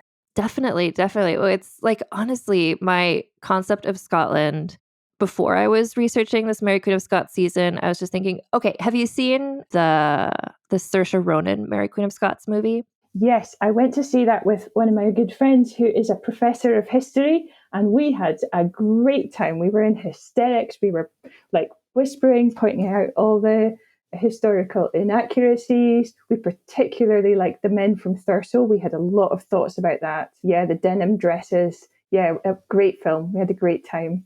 Possibly not in the way the filmmakers intended. But yeah. I think that's one I'm definitely going to cover on Vulgar Peace Theater, where I talk about costume dramas with my friends. But when I was reading your book, I was thinking about, because I, for various reasons, and it's most of what I know about Scottish history is from pop culture, basically, like, I don't know, Brigadoon, things like that.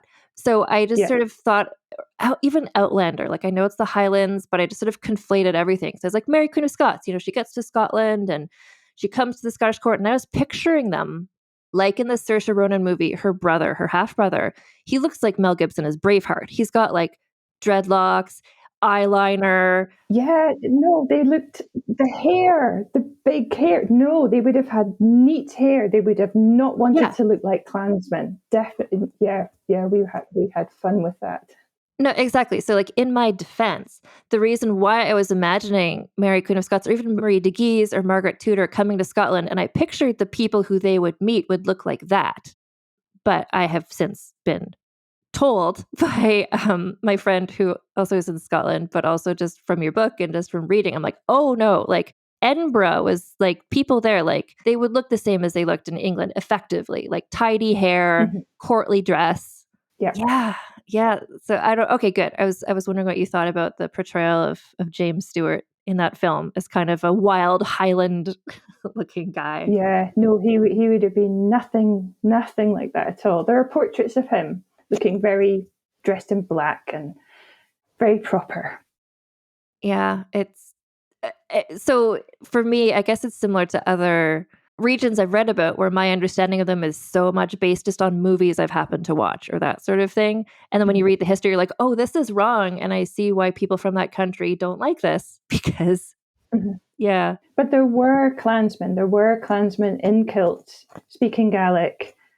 Yeah, that was a big part of Scotland's history as well. It's just that didn't happen absolutely everywhere. It's, for a small country, it's got a lot of different areas with a lot of complex history going on in each separate area. Yeah, and the men, like the Highlanders in the kilts speaking Gaelic, were not in royal court advising Mary Queen of Scots. No. Yes. Well, okay. Yeah. So, yes, later in my book, Donald of the Tribbles, who is Jean Gordon's grandson and also the Chief of Mackay, he does go to court in London to meet James VI, but he would not have worn a kilt to do that. He would have worn, there's descriptions of him, he would have worn like a slashed doublet. But when he was back up north, he probably wore a kilt then. Yeah. Because there's pictures of him in Europe because he ends up in the 30 Years' War, which you definitely don't want to get into. But yeah, then they're wearing plaid, like the old-fashioned kilt. Yeah. So, yeah, Outlander style. I grew up in Culloden, like I grew up next to the battlefield. So that's why I'm interested in history. You would be like, oh my gosh, yeah. Whether one believes in ghosts or not, I think there's just so much history you could feel when you're around there every day. The last category, and I'm not sure how this is gonna go.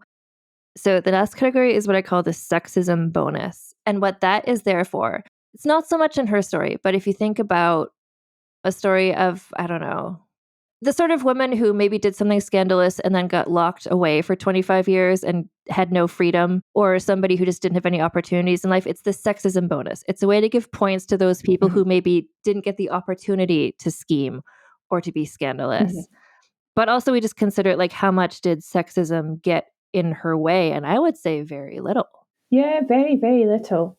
I was really interested when writing in my biography to kind of think about what life was like for women in Scotland. And even just legally, the position is really different to women in England.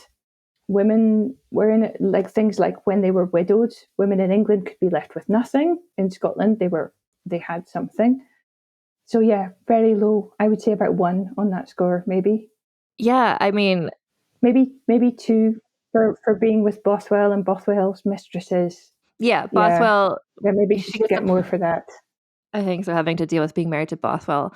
But yeah, and that was also interesting to see the difference in just culturally, well, even the fact like her brothers supported her, the fact that when Bothwell went for help, they sided with her instead of him. I could see in another cultural context, a woman's brother might have sided with the husband because they're like, well, you're the man, But in her situation, family trumps everything. Like it's all about family, whether it's a girl or a boy, like family is number one. Also, Bothwell's Protestant and she's Catholic, but her brother kind of was a Protestant at one point, but then switches back to being Catholic.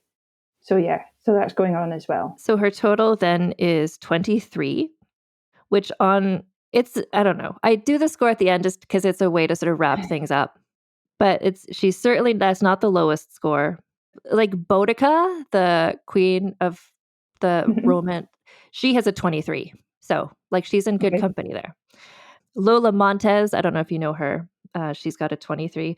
So it's interesting. Like it's rare for somebody to score high in all four categories. But a 23 generally means you live a good life and nothing, and you did okay for yourself. If you're a high scandaliciousness, that also goes with sort of a very stressful situation, I think. And actually, there's one more thing I wanted to ask you. So there's another category that I've added.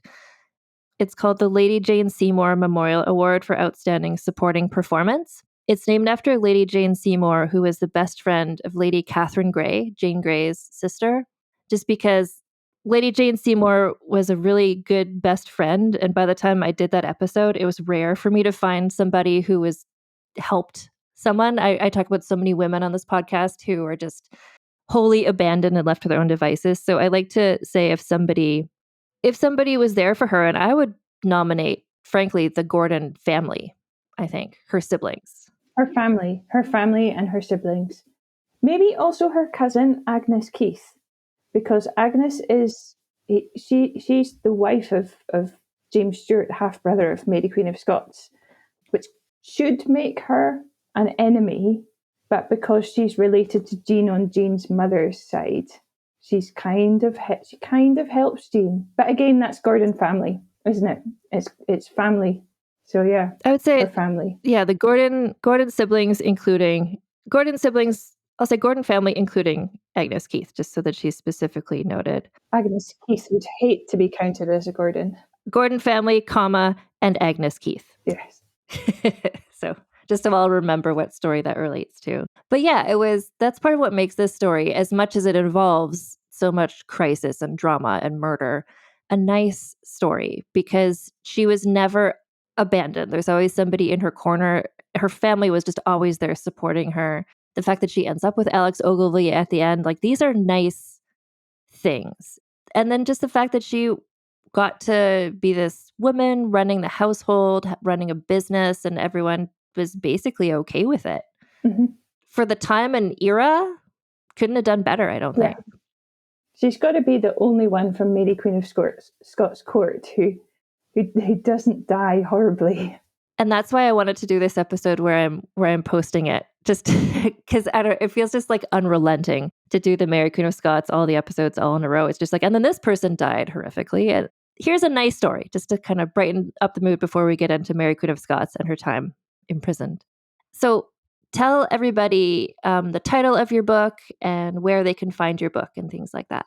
Okay, so my book is called Daughters of the North, Jean Gordon and Mary Queen of Scots. It's published in the UK by Sandstone Press. You should be able to get it in North America, though, because they have North American distribution. So if you go to a large retailer like Amazon or Barnes & Noble. And it's also available as an ebook and an audiobook. Does the narrator of the audiobook, is it a Scottish person or a Scottish accented person? Do you know? Yes, but they don't sound anything like me. They have a very different Scottish accent. It's beautifully read by an actress called Joan Walker. Okay. I just feel like this story, the names, the place names, I was hoping you would say that. It needs to be somebody who knows how to pronounce those words Scottishly. We had discussions about that, yes. How to pronounce all the different names. I'm sure you did. I'm sure the way that I said some of them in my head is incorrect, but I won't embarrass myself by saying them. Like the brother of the battle axe, how do you say his name? Uistin, and Uistin's father is Uich. Yeah. Is that the one that's spelled AODH? AODH, yeah. Ugh. I had no idea. To me, I was just, I would embarrass myself. It sounded like I was talking Klingon, I think, if I tried to pronounce it. There's some debate over how to pronounce it, but yeah. Okay, well, good. So it's not just me being confused as a Canadian person. And then also if people, you have a website, is there social media where people can keep up with what you're doing?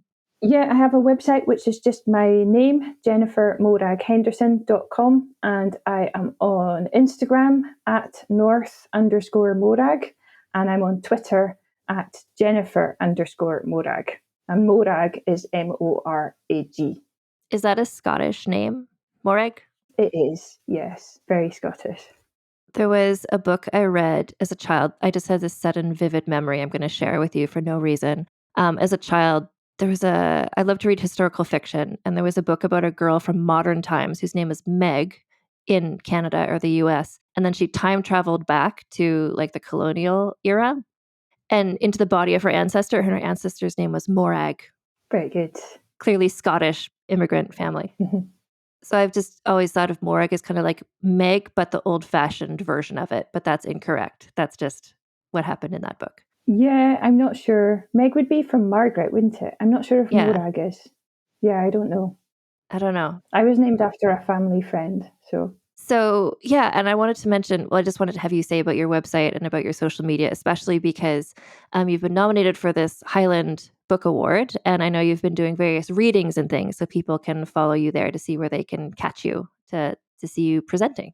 Yes, I do have some readings coming up, but actually not till after the summer. But yeah, I put them on my social media when I have them, and I try to put nice pictures as well. I was up in Brora the other week, which is where Jean Gordon had her salt pans and coal mines, and it was such a nice sunny day, and I got all these photos of us in raincoats and sunglasses, so they're very Scottish pictures.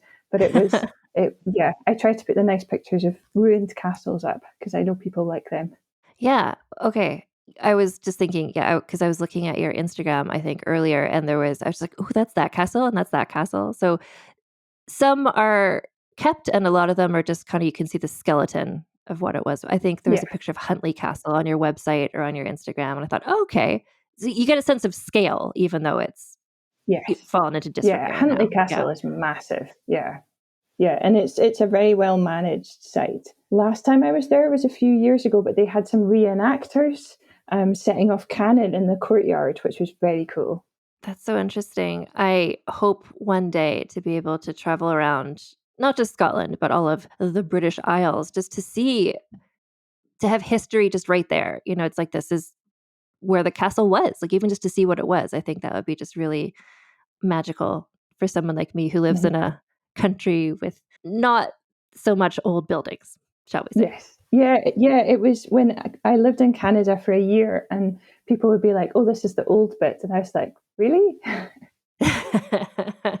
You know, this building was built in 1950. It's the old building. Yeah, that's the vibe here. Anyway, thank you so much for taking your time to talk to me about this. I was really excited when I first realized the existence of your book, and I loved reading your book, and I loved getting to have you on here to share the story with the listeners. Great. Well, thanks for inviting me. And yeah, I hope I haven't talked for too long. But yeah, I could talk for a long time more about Jean Gordon.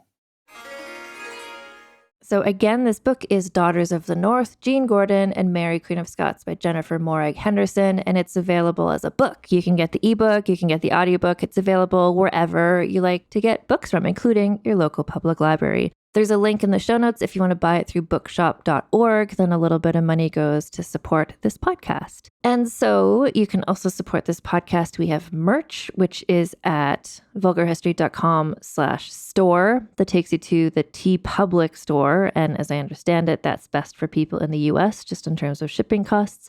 If you're living somewhere internationally, the shipping is a bit better on the Redbubble store, which is vulgarhistory.redbubble.com. So many great designs are in there. Most recently, I just added 2 new designs by Siobhan Gallagher, which are based on some just memorably bad reviews this podcast has gotten from people who just like don't get it, but in this kind of poetic way I enjoy. So one of them is a really cute design that says "very biased," which is what somebody called me, and I own that, and I am very biased, and I think everybody is, every historian is. If you go all the way back to reading transcripts from Mary, Queen of Scots this time, lots of people are very biased for or against her. It's not you can't tell history in an objective way. Anyway, it's a really cute design. It's very biased. It's in this bubbly pink font. And then kind of as a companion, in a sort of bubbly purple font, also designed by Siobhan Gallagher, it says rambling and unscholarly, which is what somebody called me in a review. And you know what? I'll own that as well. This podcast is not a textbook, although I do a lot of research. Anyway, so you can get all that at our regular merch stores. And if you want to leave a nice review, I can't say that I'm going to turn that into merch necessarily, but it could help counterbalance some of these other reviews. If you go to Apple Podcasts, you can leave me a nice review if you want. You can also, there's a place if you're listening on Spotify, when you go into each episode, there's a place where you can leave nice comments too, or mean comments, whatever moves you. You can also support this podcast by joining my Patreon, which is patreon.com/AnnFosterWriter, where if you pledge at least $1 a month, you get early ad-free access to all the episodes. And then you also, if you pledge at least $5 or more a month, you get access to our special bonus podcasts. So that is So This Asshole, where I talk about men from history who are terrible. And I have pledged that if and when I get 500 people supporting me on Patreon, I will do So This Asshole, John Knox. So, if that persuades you. And then we also do Vulgar Peace theater episodes on the Patreon. That's where I'm joined by Allison Epstein and Lana Wood Johnson, and we talk about various costume dramas and just have a really good time. Most recently, we talked about The Woman King. The next one we have coming up is going to be about Ned Kelly, the Australian film starring Heath Ledger. We're also going to be talking about Chevalier, the movie about the Chevalier de St. George that just came out, which is a really good movie, although, spoiler for that episode of the podcast. And I'm just trying to think, are there other reminders to tell you? Yeah, you can follow this podcast. We're on Instagram at Vulgar History Pod, and I'm also on TikTok at Vulgar History. And we're going to be back next week, continuing the story of Mary, Queen of Scots. But I hope you enjoyed this break from the grimness with Jean Gordon and her, I was going to say delightful love story. And I will say delightful love story in the midst of, lots of murders and other things happening around her. It's just nice to know that something nice could happen to somebody in this narrative. Anyway, thank you so much for listening. I'll talk to you next time. And until then, keep your pants on and your tits out. Vulgar History is hosted, written, and researched by Ann Foster and edited by Christina Lumagi.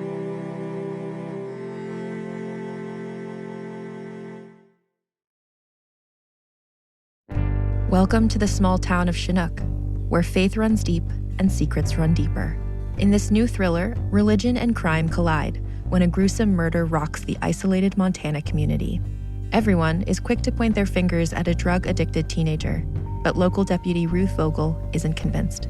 She suspects connections to a powerful religious group. Enter federal agent V.B. Laureau, who has been investigating a local church for possible criminal activity. The pair form an unlikely partnership to catch the killer, unearthing secrets that leave Ruth torn between her duty to the law, her religious convictions, and her very own family. But something more sinister than murder is afoot, and someone is watching Ruth.